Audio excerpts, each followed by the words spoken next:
Ahoy! Mid-season bonus patch 2 came out recently, or was announced recently, and I actually completely missed it, my bad.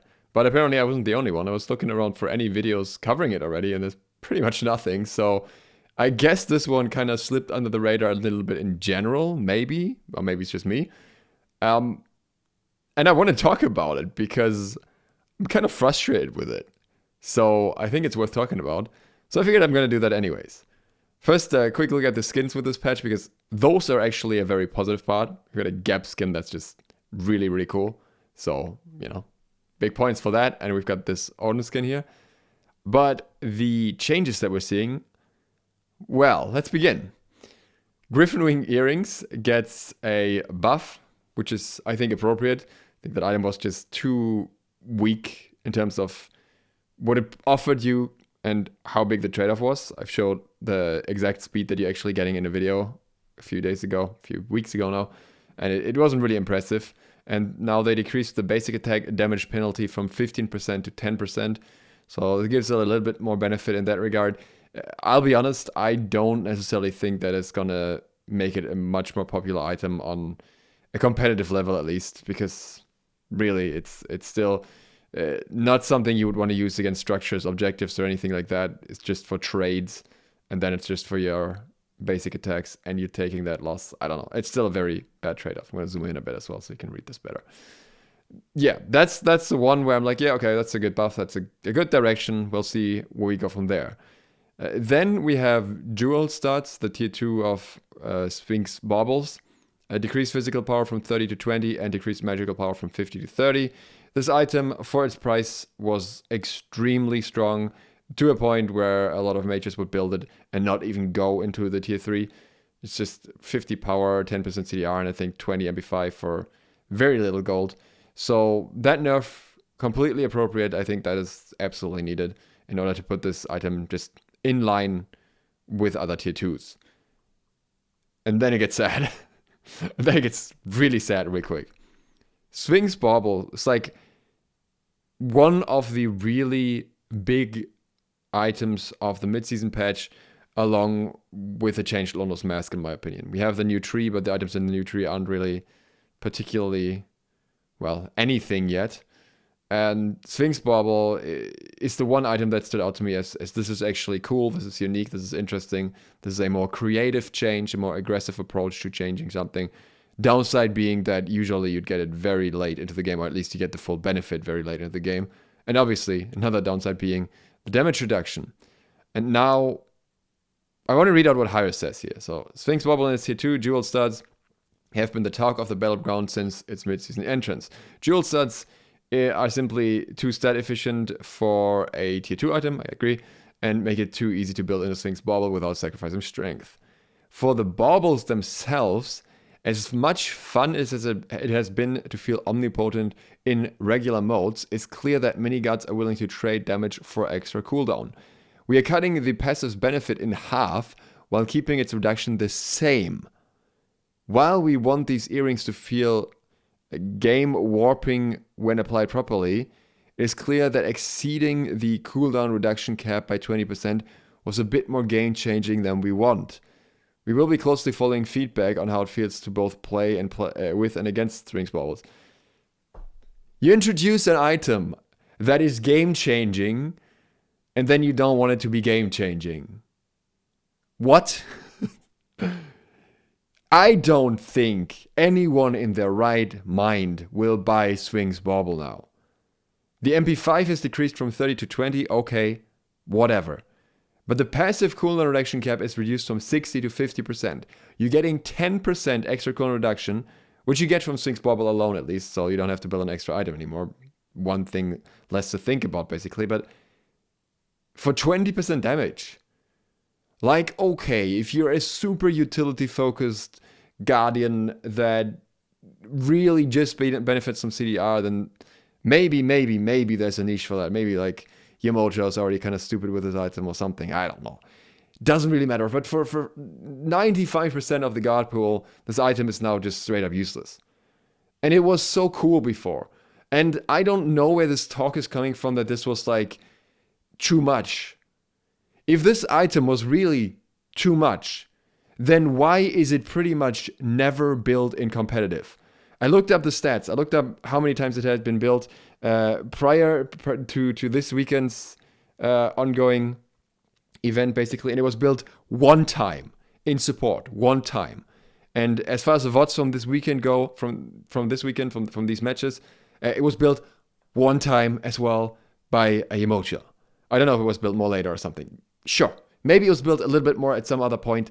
It doesn't matter. It clearly isn't like OP broken oppressive if it's not even considered by the pros most of the time. And not even the tier 2 is picked up all that often.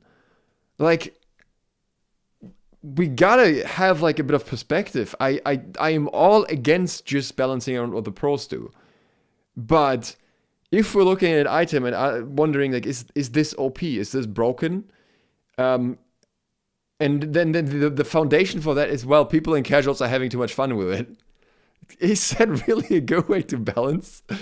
Like, I get it. It's what Hi-Rez does. They play it safe nowadays. They do careful changes. You know, bit by bit. Just nothing that could irritate the players.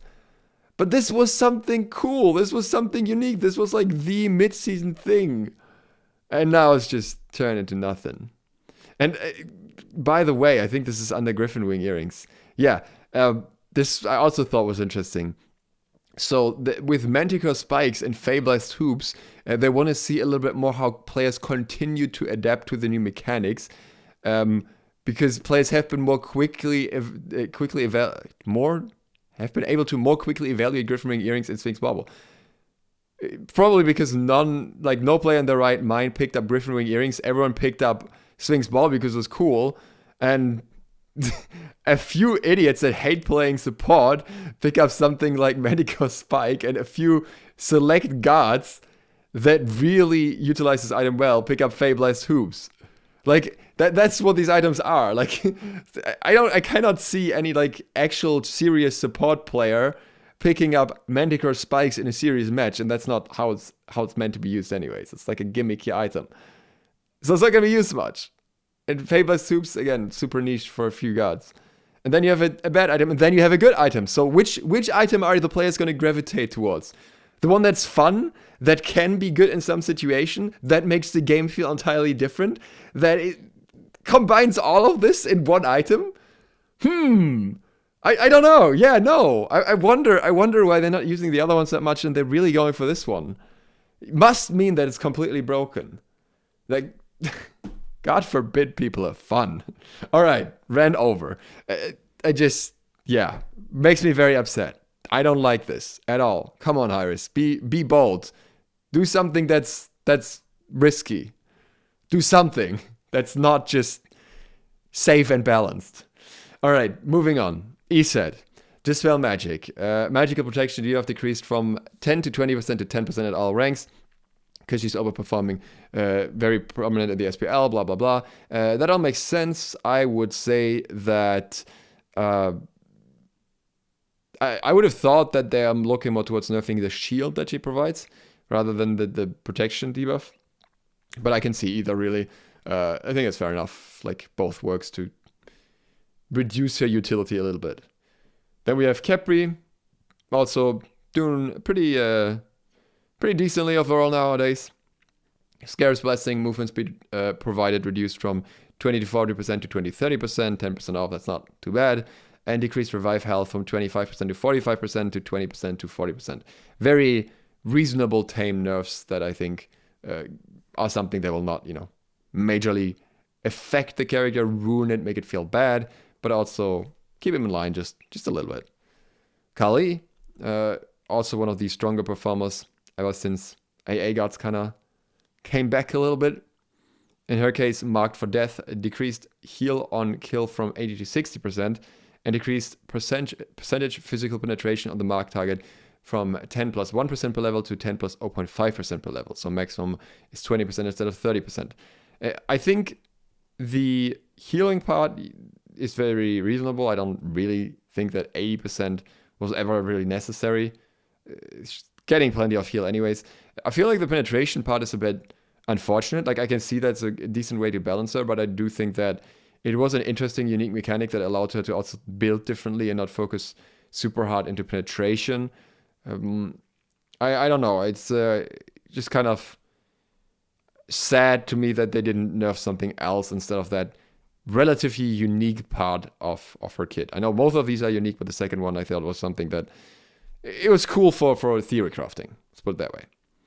Then it's Ullr here. Ullr is performing a little bit too well whenever picked at the moment and not just in the hands of skilled players, basically.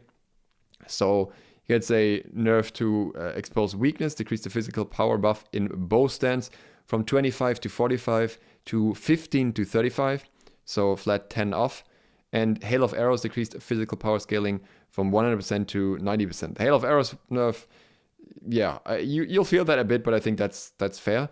The exposed weakness nerf feels a bit more strong. Like, I think that's a lot overall. Maybe I'm overestimating this, but you know, considering it affects all the abilities, basic attacks, whatnot, I feel like that would be a pretty significant deduction, especially on the early levels. But I don't know. I'm not a big fan of Ullr myself, I gotta be honest. So to me personally, it's not of very big effect, but it's a bit of a surprise one to me. But I guess it's just because of his overall performance. And Poseidon gets enough to the movement speed on his trident, down from 10 to 30% to 10 to 20%. I'll be honest, that should have been done like ages ago, so I'm very fine with this. I think the fact that Poseidon was always ridiculously fast when you go a little bit into movement speed because of trident was just a bit too crazy. But at the same time, it is his like only mobility tool, so it's a trade-off, right? But still, I feel like it was just a bit too much in kiting situations, especially. And then we have the voice actors. So yeah, that's the patch as a whole. I feel like a lot of this is just me Sphinx Bauble ranting, but it is what it is. But I'm not happy with that particular part. I think the guard changes mostly are fine. Item-wise, I would like to see a very different direction in general from what Hi-Rez is currently taking. And we're not really seeing that. But we'll see what they've planned for the next bigger patch at least. With that, thank you guys very much for watching, and I hope to see you for the next one soon. If you're new to the channel, feel free to hit the sub button and maybe the bell so you get notified of upcoming videos. SLOTH out.